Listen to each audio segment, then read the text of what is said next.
Hello everyone. आज का ये जो वीडियो, जैसे कि आप जानते हैं, सितंबर 2025 का consumer price index already release हो चुका है 30 तारीख को। और उसी के आधार पर कितना percentage, expected percentage of DA for bank employees, pensioners and family pensioners from February 2026। नवंबर का तो पता लग गया है एम्प्लॉयज़ का। 2.80 इंक्रीज होकर 23.93% उनका डीए हुआ है एम्प्लॉयज़ का। लेकिन पेंशनर्स का एवरी 6 मंथ में होता है, तो इसीलिए एम्प्लॉयज़ और पेंशनर्स दोनों का नेक्स्ट टाइम होगा एक साथ फरवरी 2026। क्योंकि हर 3 महीना में एम्प्लॉयज़ का होता है एंड एवरी 6 मंथ में एक बार पेंशनर्स का होता है। पेंशनर्स का होता है अगस्त में और फरवरी में, तो नेक्स्ट होने वाला है पेंशनर्स का फरवरी में। तो चलिए उसके आधार पर कितना परसेंटेज का इंक्रीज हो सकता है देखते हैं। सपोज सीपीआई सितंबर तो हो गया 147.30। आपको पहले ही मैं बता चुका हूँ इसका पहले वीडियो में। तो 0.20 बढ़ के 147.10 से 147.30 हुआ सितंबर में। अगर हम एक्सपेक्ट करते हैं सेम रहेगा 147.30 पर, अक्टूबर नवंबर दिसंबर तीनों महीना में कोई भी इंक्रीज नहीं होगा, तो एक्सपेक्टेड डीए इंक्रीज जो होगा कितना एम्प्लॉयज़ का कितना होगा 0.34%, एंड डीओ विल बी 24.27%। आपको लगेगा अरे कुछ तो चेंज नहीं हुआ, कैसे डीए बढ़ेगा, जीरो तो जीरो होना, 0% होना चाहिए। ऐसा नहीं है, क्योंकि जो एम्प्लॉयज़ का बढ़ा लास्ट क्वार्टर में, वो लास्ट 3 मंथ्स का एवरेज था। लास्ट 3 मंथ्स का एवरेज की वजह से 147.30 से वो कम हुआ था, क्योंकि उसका पहले आगे 2 महीना कम था इंडेक्स। लेकिन आगे जो 3 महीना होगा, तीनों महीना 147.30 होगा, तो उसलिए इंक्रीज होगा। 0.34 होकर 24.27% होगा अगर आगे सीपीआई सेम रहेगा 147.30। उसी हिसाब से पेंशनर्स का भी, जो रिटायर्ड आफ्टर 1/11/2022, मतलब 12 बाईपार्टेट में जो लोग रिटायर्ड किए हैं, उनका जो इंक्रीज होगा डीए में फरवरी से, अगर सेम सीपीआई रहता है तो 3.14% इंक्रीज होके डीए परसेंटेज 24.27% होगा। परसेंटेज सेम रहेगा। इंक्रीज क्योंकि इनका एक बार ऑलरेडी 2.80% एम्प्लॉयज़ का हो चुका है, वो प्लस 0.34 मिला के 3.14% पेंशनर्स का इंक्रीज होगा अगर सीपीआई में कोई चेंज नहीं हुआ तो।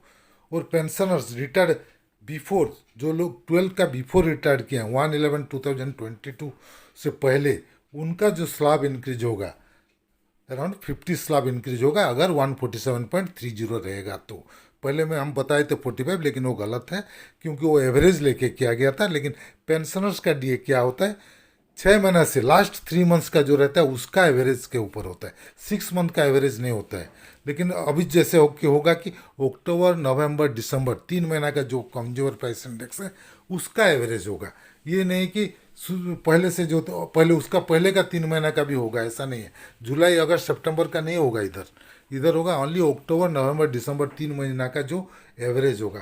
और क्योंकि हमारा लास्ट मंथ का जो है 147.30 है, उसी के आधार पर अगर आप कैलकुलेशन करेंगे अक्टूबर नवंबर दिसंबर में भी उतना ही रहेगा, तो 50 स्लैब का इंक्रीज होगा। जो 45 बोल रहे हैं वो कैलकुलेशन गलत है, क्योंकि पेंशनर्स का जो 6 मंथ होता है उसका लास्ट 3 मंथ्स का एवरेज, जैसे फरवरी में होता है तो अक्टूबर नवंबर दिसंबर का एवरेज लिया जाएगा। ये 3 महीना का, 6 महीना का एवरेज नहीं ले जाते। बाकी 3 महीना को ओमिट कर दिया जाता है, भूल जाते हैं। खाली हमको कैलकुलेशन में आता है अक्टूबर नवंबर दिसंबर का प्राइस इंडेक्स फॉर फरवरी। इसी हिसाब से अगस्त का भी उसका पहले का 3 महीना छोड़ के उसका पहले जो 3 महीना है उसी के आधार पर होता है। तो इसके देखिए CPI for September 25 stood at 147.30। उसके बाद हम अगर एक्सपेक्ट करते हैं 0.30 एवरी मंथ बढ़ेगा, मतलब अक्टूबर में भी 0.30 बढ़ेगा, नवंबर 0.30 बढ़ेगा और दिसंबर भी 0.30 बढ़ेगा, तो एम्प्लॉयज़ जो है वर्किंग एम्प्लॉयज़ का डीए में इंक्रीज होगा 0.94% और डीए परसेंटेज हो जाएगा 24.87%।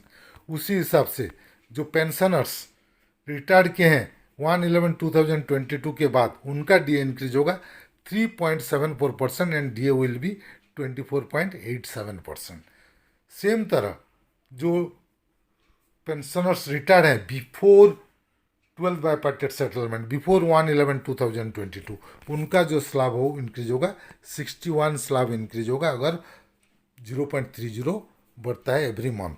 उसी हिसाब से नेक्स्ट और एक प्रिजम्पशन, अगर 0.50 बढ़ता है every month from October to December, अक्टूबर में भी 0.50 बढ़ेगा, नवंबर भी 0.50 बढ़ेगा, दिसंबर में भी 0.50 बढ़ेगा, तो एम्प्लॉयज़ का जो डीए इंक्रीज होगा वो होगा 1.34%। एंड पेंशनर्स का जो एम्प्लॉयज़ का इंक्रीज होगा 1.34 और डीए परसेंटेज होगा 25.27%। और पेंशनर्स जो लोग रिटायर्ड किए हैं आफ्टर 1/11/2022 उनका डीए इंक्रीज होगा 4.14% एंड डीए विल बी 25.27%।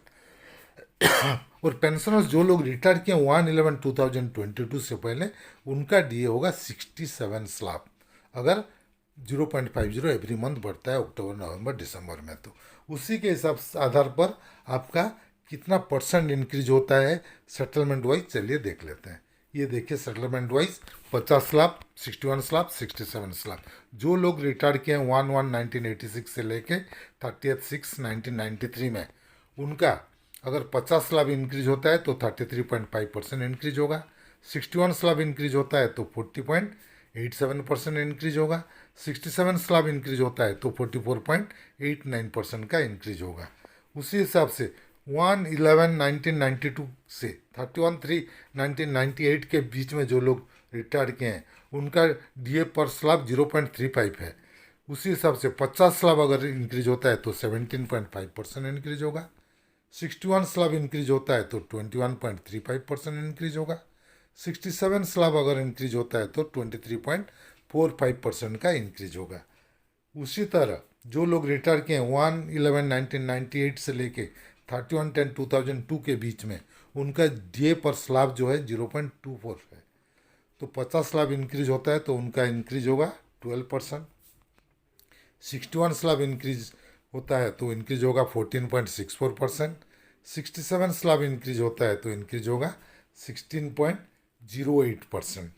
उसी तरह जो लोग रिटायर किए 1/11/2002 से लेके 31/10/2007 के बीच में जिनका कि डीए स्लैब है 0.18, उनका अगर 50 स्लैब इंक्रीज होता है तो 9% इंक्रीज होगा, 61 स्लैब इंक्रीज होता है तो 10.98% इंक्रीज होगा, 67 स्लैब इंक्रीज होता है तो 12.06% का इंक्रीज होगा।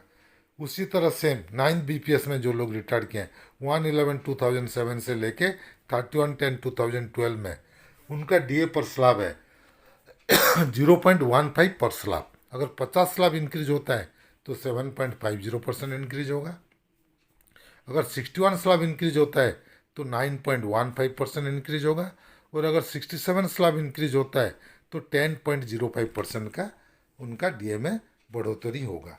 नेक्स्ट देखिए 1/11/2012 से लेकर 31/10/2017 के बीच में 10th बीपीएस में जो लोग रिटायर किए हैं उनका अगर 50 स्लैब इंक्रीज होता है तो 5% का इंक्रीज होगा, 61 स्लैब इंक्रीज होता है तो 6.10% का इंक्रीज होगा, 67 स्लैब इंक्रीज होता है तो 6.70% का इंक्रीज होगा। उसके बाद जो 11th बाइपेटेट में रिटायर किए हैं 1/11/2017 से लेकर 31/10/2022 के बीच में उनका जो डीए स्लैब है 0.07 पर स्लैब है, एक स्लैब में 0.07 है। अगर 50 स्लैब इंक्रीज होता है तो 3.50% का इंक्रीज होगा, 61 स्लैब इंक्रीज होता है तो 4.27% का इंक्रीज होगा, और अगर 67 स्लैब इंक्रीज होता है तो 4.69% का इंक्रीज होगा। ये एक एक्सपेक्टेड डीए, अगर इतना सीपीआई बढ़ता है तो कितना आपको इंक्रीज हो सकता है, और पहले ही मैं एक्सपेक्टेड लिखा हूँ तो इसलिए जिनको एक्सपेक्टेड डीए जानने का इच्छा नहीं उनको बकवास वीडियो ये लगता है तो उनको देखने का ज़रूरत नहीं है, वो इसको अवॉइड कर सकते हैं, उसको छोड़ सकते हैं। जिनको इंटरेस्टेड है एक्सपेक्ट जानने का उन्हीं को ही देखना है, अननेसेसरी देख के बेकार का कमेंट दे के मेरे को डिमोरलाइज नहीं करना चाहिए। मैं सोचता हूँ आपको अगर इंटरेस्ट है तो ओमिट कीजिए, वीडियो आप मत देखिए, और अगर इंटरेस्टेड जानना चाहते हैं तब वीडियो देखिए। तो चलिए ये था आज का वीडियो। अगर हमारा वीडियो आपको पसंद आए तो प्लीज़ इसको लाइक कीजिए, शेयर कीजिए, आपका कुछ मतामत है तो कमेंट सेक्शन में ज़रूर दीजिएगा, और अगर अभी तक हमारे चैनल को सब्सक्राइब नहीं किए हैं तो प्लीज़ सब्सक्राइब कर दीजिएगा, और बेल आइकन को दबाना मत भूलिएगा ताकि आगे हम जो भी वीडियो बनाएंगे उसका जानकारी आपको मिलते रहेगा। Team Amey Kumar Mishra, thank you.